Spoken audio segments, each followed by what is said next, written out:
پوری قوم کہہ رہی ہے جہیز لو، باقاعدہ لکھوایا جا رہا ہے کہ جہیز میں کیا کیا دو گے، گاڑی بھی دو گے، ٹی وی بھی دو گے، کیش کتنا ہوگا، یہ کیا ہوگا۔ مولوی صاحب کہتے ہیں جہیز لینا بے غیرتی ہے، بے شرمی ہے، پہلے سے گھر میں فرنیچر لا کے ڈال دو، کم از کم پہلی رات کو بیوی کو اپنے بستر پہ تو سلاؤ، اتنی غیرت تو ہونی چاہیے۔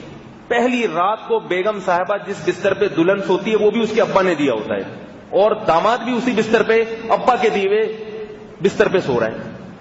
بھائی تمہیں اللہ نے بڑا بنایا تھا، عورت پہ خرچ کرنے والا بنایا تھا، تمہاری اسی وجہ سے تو معاشرے میں عزت ہے۔ تم کم از کم پہلی رات کو تو اپنا بستر مہیا کر دو۔ وہ بھی کہتے ہو بیگم تم جب آؤ گی نا تو بستر ساتھ لیتے آنا۔ آپ کے گھر کوئی مہمان آئے، آپ اسے یہ کہتے ہوئے اچھے لگتے ہیں یار پلیٹیں ساتھ لیتے ہوئے آنا اپنے، نہیں آ رہی سمجھ میں کیا کروں۔ دلہن سے زیادہ معزز کوئی مہمان ہوتا ہے؟ سب سے معزز مہمان انسان کی زندگی میں جو آتا ہے وہ کیا ہوتا ہے؟ دلہن، سب سے معزز مہمان۔ اس کے لیے لوگ پتہ نہیں استخارے نکلواتے ہیں اور وظیفے پڑھتے ہیں، بھئی واحد مہمان ہے جس کے آنے کی خوشی ہو رہی ہوتی ہے۔ تو اس مہمان کا یہ اکرام ہے کہ بستر اپنے ساتھ لیتے آنا، بیگم تکیہ اپنے ساتھ لیتی آنا، اور اس پہ بٹھانے کی چادر بھی اپنے ساتھ لیتی۔ اور ہاں جب تم آؤ تو مہمان بھی آئیں گے تو صوفے بھی ساتھ لیتے، تاکہ تمہارے گھر سے جب کوئی تمہارے بھائی چاچے ماچے جو بھی آئیں تو وہ صوفے بھی تمہارے ہونے چاہیے جن پہ وہ بیٹھے ہیں، اور پلیٹیں بھی لیتی آنا۔ ایک بات میں بھول گیا تھا، پلیٹیں بھی، بھائی یہی تو ہو رہا ہے، ڈنر سیٹ بھی آ رہا ہے، صوفے بھی آ رہے ہیں، الماریاں بھی آ رہی ہیں، کارپٹ بھی آ رہے ہیں، تو بیگم کارپٹ بھی لیتی آنا چلنے کے لیے تاکہ ذرا اچھا لگے۔ اور جب تم ہمارے گھر میں آ رہی ہو مہمان بن کے، تو میں چاہتا ہوں جب کوئی مہمان گھر میں آتا ہے لوگ گھر کی صفائی کرتے ہیں نا، کلر وغیرہ کروا دیتے ہیں، ڈیکوریٹ کر دیتے ہیں، تو تم آ رہی ہو تو میں چاہ رہا ہوں میرا گھر پہلے سے ڈیکوریٹ ہو، تو آنے سے پہلے یہ سارا کام کروا دینا۔ بہت مشکل ہے آپ لوگوں کو سمجھانا، حالانکہ سب معذرت کے ساتھ سب کچھ کر کے بیٹھے ہوئے ہیں۔ جتنے شادی شدہ لوگ ہیں یہ سارے پروسیس سے گزر کے آئے ہوئے ہیں یہاں پہ۔ تو وہ پورا ڈیکوریٹ کون کرواتا ہے؟ آپ صرف اتنا کرتے ہیں بھنگی چمار کو 5-10 روپے دے کے جھاڑو لگوا دیتے ہیں۔ یہ اس تکلف کی کیا ضرورت تھی بھائی؟ اسی سے جھاڑو بھی لگوا لیتے ہیں۔ صرف اتنا تھوڑا سا ہوتا ہے۔ جو بڑے بڑے خرچے ہوتے ہیں گھر کو ڈیکوریٹ کرنے کے، وہ سارے کون کرواتا ہے؟ آپ کا سسرال کرتا ہے۔ وہ ڈیکوریشن کے لیے کلر اور یہ سب چیزیں تو کم، اس میں تو بہت کم پیسے خرچ ہوتے ہیں نا صفائی میں۔ اصل خرچہ تو ہوتا ہے آپ کے گھر میں فرنیچر کیسا ہے، اصل ڈیکوریشن تو اس سے ہوتی ہے۔ زیادہ جو مہنگائی ہے کہ الماری کیسی ہے آپ کی، بیڈ کیسا ہے، اس پہ گدا کون سا ملٹی فارم کا ہے یا پرانا اتوار بازار سے تو نہیں لے کے ڈال دیا کہیں آپ نے۔ تو یہ ساری چیزیں کہاں سے آتی ہیں؟ بولتے کیوں نہیں؟ ابھی میں آپ سے آپ کی کلائیاں چیک کرواؤں گا، اس پہ جو گھڑی ہے، میری یہ گھڑی اپنی ذاتی ہے، یہ سسرال سے نہیں آئی ہے۔ گھڑیاں بھی سسرال سے آ رہی ہیں، اور آگے چلیں پجامے بھی سسرال سے آ رہے ہیں، پینٹیں سسرال سے آ رہی ہیں، شرٹیں سسرال سے آ رہی ہیں۔ اللہ کے بندو کیا کر رہے ہو، کیا کر رہے ہو؟ تمہیں چاہیے تھا یہ ساری چیزیں تم دیتے، تم الٹا ساری چیزیں لے رہے ہو۔ پٹھانوں کے ہاں ایک بڑی اچھی رسم ہے، پٹھانوں کی بھی آج کل 2 قسمیں ہو گئی، ایک جاپانی پٹھان، ایک چائنا کے پٹھان۔ اب چائنا کے پٹھان بھی بہت ہو گئے جن میں وہ اصل اوریجنل کلچر ہی ختم ہو گیا ہوں۔ جو اوریجنل پٹھان ہے ایک دھیلا لڑکی والوں سے نہیں لیتے آج بھی، جو اوریجنل ہے، اور لڑکی والے لڑکے کا اتنا خرچہ کرا دیتے ہیں کہ اس کا خون چوس لیتے ہیں بیچارے کا۔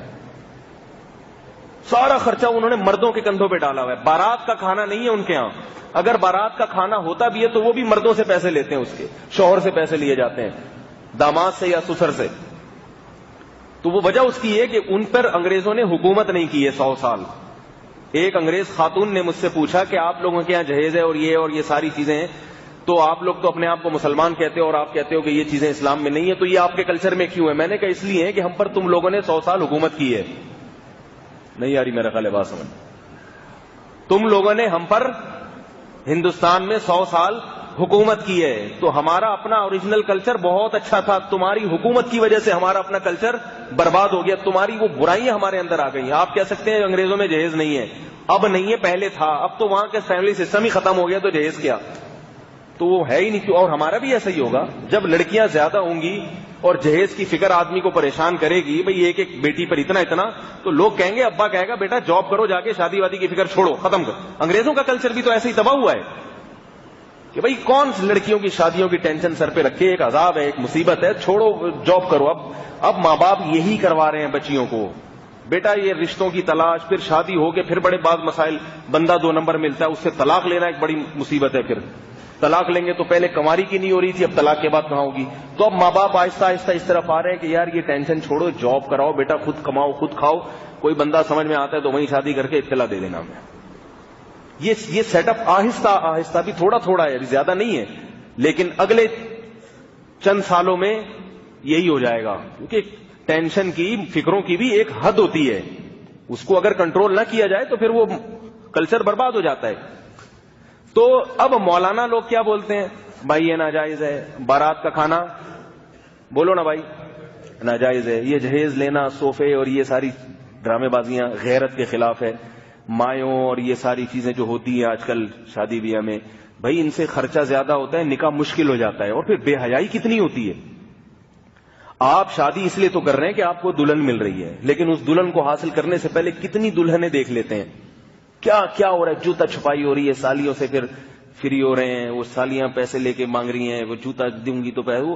اس میں مرد کو جوتا چھپانے میں چھپنے میں اتنا مزہ نہیں آ رہا ہوتا جتنا یہ لڑکیوں سے وہ گپے مار رہا ہوتا ہے اور دلچسپی لے رہا ہوتا ہے. شادی سے پہلے 10 شادیاں ہو چکی ہوتی ہیں اس کی.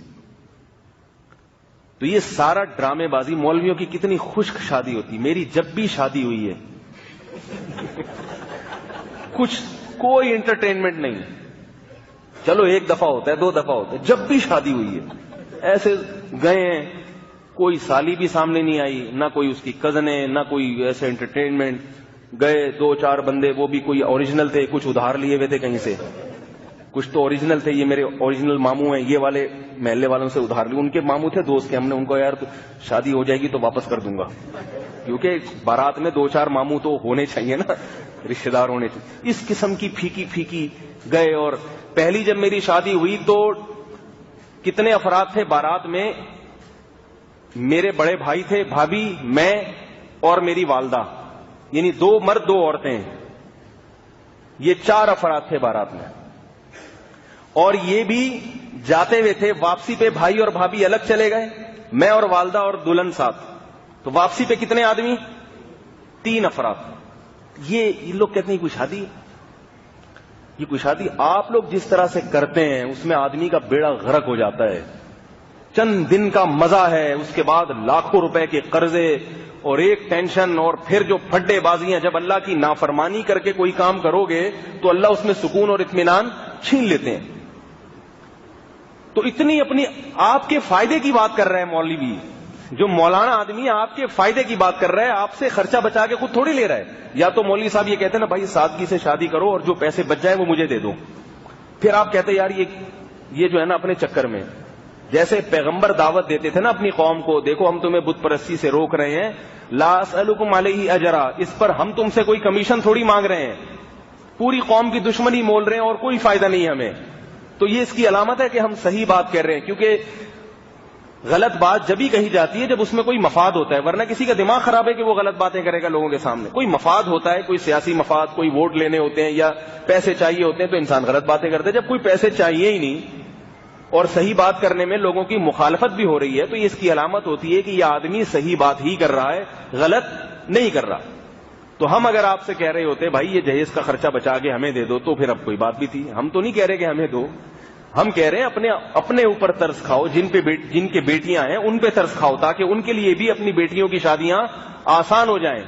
جب سب کریں گے تو پھر انسان کو شرم نہیں آئے گی, ورنہ ہر آدمی شرما شرمی میں جہیز دے رہا ہے کہ یار سب نے دیا, میں نے اگر نہیں دیا تو لوگ کیا کہیں گے, لوگ کیا. اسی چکر میں تو کم از کم دیندار تو التزام کر لیں اس کا. تو مولانا لوگ پھر وہ میرے پاس فون آتے ہیں لوگوں کے, وہ ہمارے ابا منع کرتے ہیں بھائی ان مولوی صاحب کے بیان میں نہ جایا کرو, یہ عجیب سی باتیں کرتے ہیں.